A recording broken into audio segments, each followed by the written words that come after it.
Hey everyone, thanks very much for tuning into another video installment of That First Step. This week's installment is entitled, Where's My Fortune?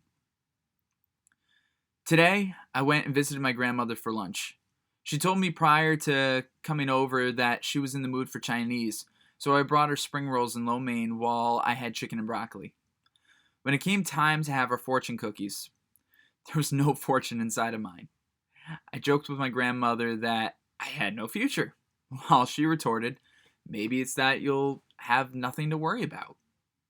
I like her interpretation of the situation better than mine, though that's not necessarily realistic or true. Last week I told you how I started the V-Shred 90-day program. And only 3 days in, I told y'all that it was already kicking my ass. On Friday, I did all of the main workout, and the last thing to do was my HIIT, my high intensity interval training. The idea was to do 10 burpees followed by 20 seconds of rest and repeat for 15 minutes. With 5 minutes left to go, I collapsed onto the floor. My legs and arms completely gave out on me. They were spazzing out, and I could not put any weight on them. I shuffled over to my couch and propped myself up and just sat there, trying to catch my breath and regain control over my arms and legs. I texted Harrison soon after, telling him what happened. I honestly felt at a breaking point. I kept asking him why I was doing this to myself. Was any of it worth it? And why does being in shape and being healthy require torturing myself? I continued with the program through the rest of the weekend, but I must have overexerted myself or didn't exercise wrong because my back has been killing me for the past few days.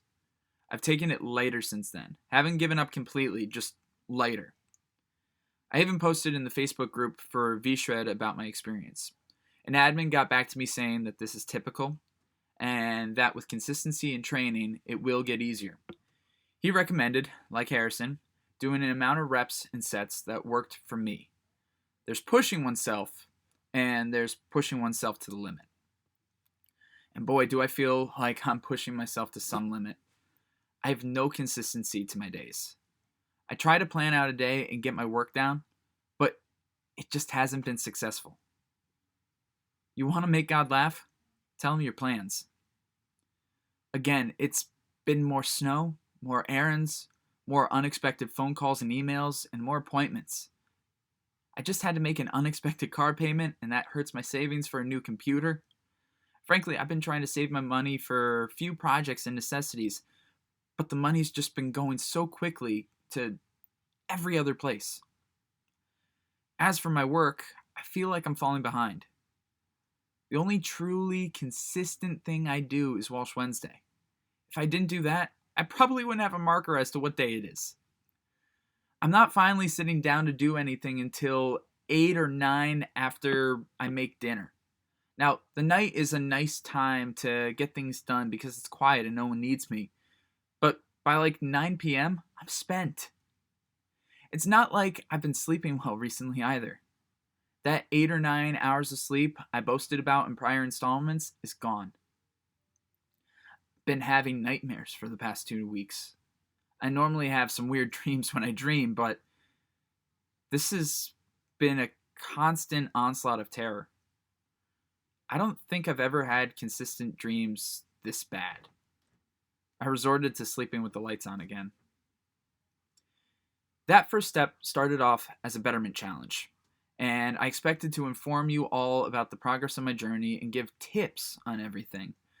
But somehow this turned into my weekly therapy session, and as you see, I'm a man slowly descending back into insanity, or at least that's the way that it feels like. Now, a friend of mine sent me this thing that said self-sabotage is not asking for help, rejecting praise, isolating yourself when hurt, saying yes to everything, putting your needs on hold, procrastinating on important tasks, and trying to be perfect. Now, I'll admit, I tried asking for help to some degrees. If you listen to Walsh Wednesday, you know that I had an affinity for the bottle a good amount of 2020. Well, I hit up a couple of friends one day because I was really struggling. telling them to call me out if I started drinking on a stream that we were doing later that night. Now, just sending that message alone was enough accountability for me not to. But they were great, and I appreciate them very much. And they're not the only ones. I've had a number of friends who have noticed that I've been different recently, and I really appreciate all the talks and conversations we've been having. I've always sucked at accepting praise. I may joke about being a narcissist at times, but very often I don't see the good people seeing me. I live with myself. I know all the ugly. And then there is isolating when you're hurt. We're already isolated. There's nowhere to go. My social life consists of grocery stores and doctor's appointments. Not to say I don't talk or message my friends, but we are all burnt out and have little to offer in conversations at times. We all want to talk to each other and be with each other, but we're all exhausted and few of us have healthy outlets to explore. So instead, we fester in all of our issues. Procrastinating important tasks. That's what I've been saying this whole time. I don't have time to do anything I need to do. I just get by with doing what's needed to stay afloat, but I feel like I'm trying to tackle a brick wall every time I try to sit down and work on my own content. I have people relying on me for some of these things, and I'm not fulfilling my end of the bargain, and I feel awful about it. But I'm honestly the only person who can be doing what I'm doing most of the time.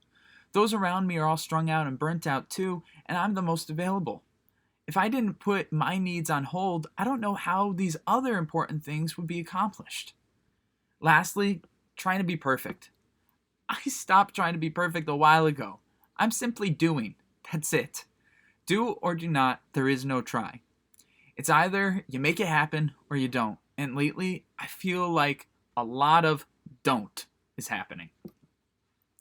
The second half of this challenge was to work on my mindfulness and mental health. And honestly, I'm slipping. I've been feeling quite resigned, and I'm going through the motions to get things done. Meditation is not working like it used to. I try to listen to everything going on in my head. However, it gets so frantic and I'm struggling to concentrate. It's a whirlwind of emotions, feelings, voices, concepts, regret, and things I need to do. Frankly, I'm not sure how to spin this positively this week. That's reality. There isn't always a bright side to be found right away. But I guess that's it. Right away. It all takes time. I'm just gonna have to spend some time figuring this all out. Hopefully next week I have something better to share. Until next time, keep stepping.